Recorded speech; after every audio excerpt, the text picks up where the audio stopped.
الحمد لله رب العالمين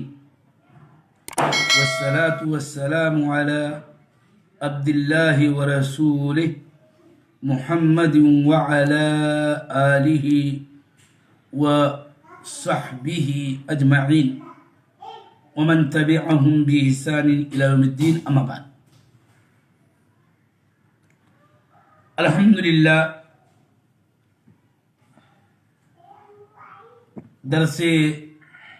عقیدہ واسطیہ کا سلسلہ ایک دن کے ناغے کے بعد پھر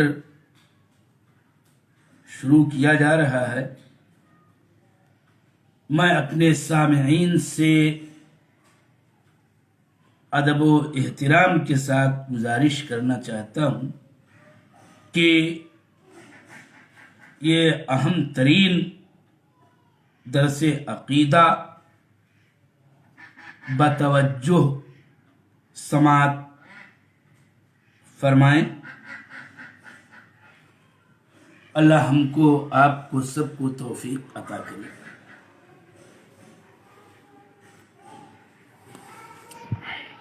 امام شیخ الاسلام ابن تیمیہ رحمہ اللہ عقیدہ واسطیہ میں اپنی ان تمہیدی باتوں میں اسماء و صفات کے اہم بنیادی قواعد بیان فرما رہے ہیں، جن میں سے بعض کا بیان کیا جا چکا. آج ہم اس عبارت کا معنی و مطلب بیان کرنا چاہتے ہیں کہ وَلَا يُقَاسُ بِخَلْقِهِ سُبْحَانَهُ وَتَعَالَى. اللہ تعالیٰ کے اوصاف کمال و جمال و جلال پر ہم ایمان رکھتے ہیں جو کتاب و سنت میں وارد ہیں، بلا تحریف و تعطیل، بلا تکییف و تمثیل. اس کی علت بیان کی جا رہی ہے، جن میں سے بعض کا ذکر یوں ہوا کہ چونکہ اللہ تعالیٰ کا کوئی مد مقابل نہیں، اللہ تعالیٰ کا کوئی برابری کرنے والا نہیں، اللہ تعالیٰ کا کوئی مقابلہ کرنے والا نہیں، جیسا کہ کتاب اللہ کے اندر یہ بات بالکل واضح ہے. کئی آیات ہیں، هل تعلم له سمیہ ولم یکن له کفوا احد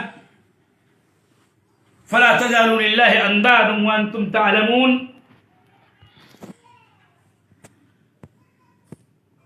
لہذا جب اس کا کوئی ہمتا، کوئی اس کا ہمسر، کوئی اس کا مد مقابل نہیں ہے، لہذا اس کے نام میں، اس کے صفات میں اس جیسا کوئی ہو ہی نہیں سکتا. ایک اور علت یہ بھی ہے کہ وَلَا يُقَاسُ سُبْحَانَهُ وَلَا يُقَاسُ بِخَلْقِهِ سُبْحَانَهُ وَتَعَالَى. اللہ جل وعلا کو اس کی مخلوقات پر قیاس نہیں کیا جا سکتا ہے. اصل بڑی آفت محرفہ، معطلہ، محرفہ، ممثلہ اور مجسمہ، اور پھر کہیے مجسمہ میں مجسمہ ممثلہ اور مجسمہ مکیفہ، سب کی آفت یہی ہے، اور جن کی نمائندگی جہمیہ،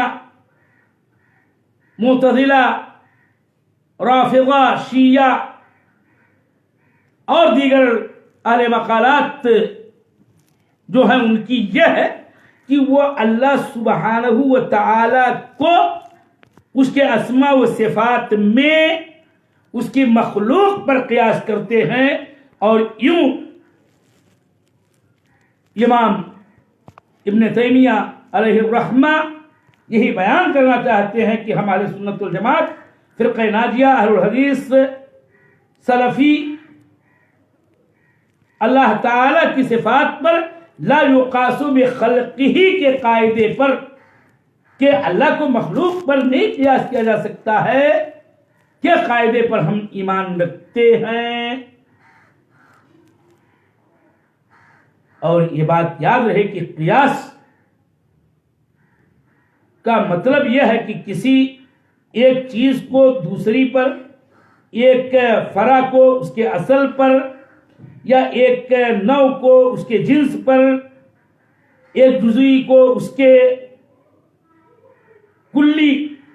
اور اس کلی کے تحت مندرج افراد پر قیاس کیا جائے.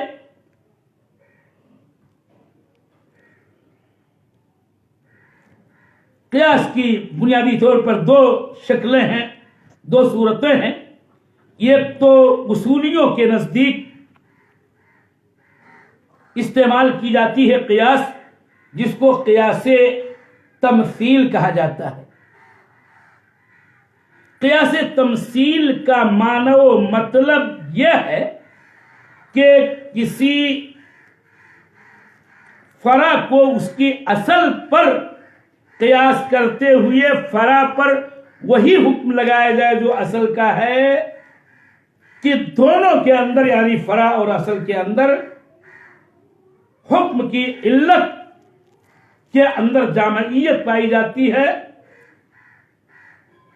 جیسے کہ نبیذ کو خمر پر قیاس کرنا، کہ نبیذ پر وہی حکم جو فرع ہے لگایا جائے جو اصل کا حکم ہے یعنی خمر کا. کتاب و سنت سے یہ بات ثابت ہے کہ خمر حرام ہے، اور خمر کی تحریم کی یا حرمت کی علت اسکار ہے. اب نبیذ ایک چیز آئی، اب اگر نبیذ علت سکر و اسکار میں خمر کے ساتھ یکساں ہو اور اسی علت میں مشترک ہو تو نبیذ کو وہی حکم دے دیا جائے جو خمر کا ہے. اسی کو اصول فقہ والوں کے نزدیک قیاس تمثیل کہا جاتا ہے. اور دوسرا قیاس جو اہل منطق کے یہاں مشہور و معروف ہے اور مناطقہ اس کا استعمال کرتے ہیں، اور اس کا نام قیاس شمول وہ رکھتے ہیں. اور اس کا مطلب یہ ہوتا ہے کہ ایک کلی کے تحت بہت سارے افراد آتے ہیں، ان میں سے کسی فرد پر کوئی حکم لگایا گیا تو اسی جیسے دوسرے فرد پر بھی وہی حکم لگایا جائے، کیونکہ سب ایک کلی کے تحت ہی مندرج ہوتے ہیں اور اس کے اندر شمولیت رکھتے ہیں. جیسے کہ زید پر وہی حکم لگا دیا جائے جو عمر پر حکم لگایا جاتا ہے، کیونکہ یہ سب انسان نامی کلی کے افراد ہیں. قیاس تمثیل میں فرع کو وہ حکم دیا جاتا ہے جو اصل کا ہے، علت جامعہ میں اشتراک کی بنیاد پر، کہ دونوں کے اندر مماثلت ہوتی ہے، دونوں کے اندر یکسانیت ہوتی ہے، دونوں کے اندر ایک بات پائی جاتی ہے. جو مثلا خمر و نبیذ میں جو حکم ان کو دیا گیا کہ دونوں کے دونوں سکر و اسکار میں مشترک ہیں، زید و عمر کو یکساں حکم دیا گیا اس لیے کہ دونوں ایک کلی کے تحت آنے کی وجہ سے مساوی ہیں، برابر ہیں، سوا سوا ہیں. اب یہاں سے یہ بات سمجھنی چاہیے کہ اللہ جل وعلا کو اس کی مخلوق پر نہیں قیاس کیا جا سکتا ہے، اس لیے کہ قیاس تمثیل ناجائز ہے اللہ تعالیٰ کے حق میں، کیونکہ خالق و مخلوق کے درمیان مماثلت نہیں ہے، اور وہ کسی بھی علت کے اندر، علت جامع کے اندر مشترک نہیں ہے. لہذا معاذ اللہ ثم معاذ اللہ، اللہ تعالی کے حق میں قیاس تمثیل کا استعمال نہیں کیا جا سکتا ہے، اور قیاس شمول کا بھی استعمال اس کے حق میں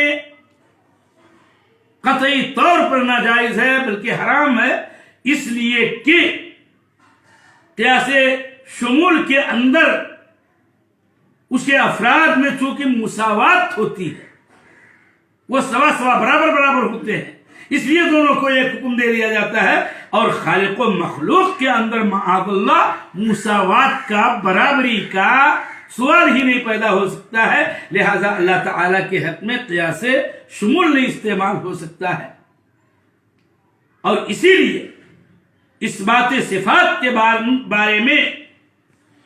یہ ممکن ہی نہیں ہے کہ اللہ تعالیٰ کو مخلوقات پر قیاس کرتے ہوئے یہ کہا جائے کہ چونکہ اللہ تعالیٰ کے لیے بھی یہ صفت ہے، ذکر اس کا آیا ہے، اور مخلوق کے لیے بھی ایک صفت آیا ہے، لہذا جیسے مخلوق کے صفات ویسے اللہ کے صفات، جیسے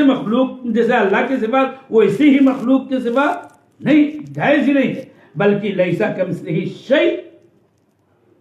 یہ سب سے اہم ترین قاعدہ اور ضابطہ ہے اس بات صفات کے سلسلے میں، کہ ہمارا اس بات بلا تمثیل ہونا چاہیے، یا یوں کہیے بلا تجسیم ہونا چاہیے، اور اس میں نہ تو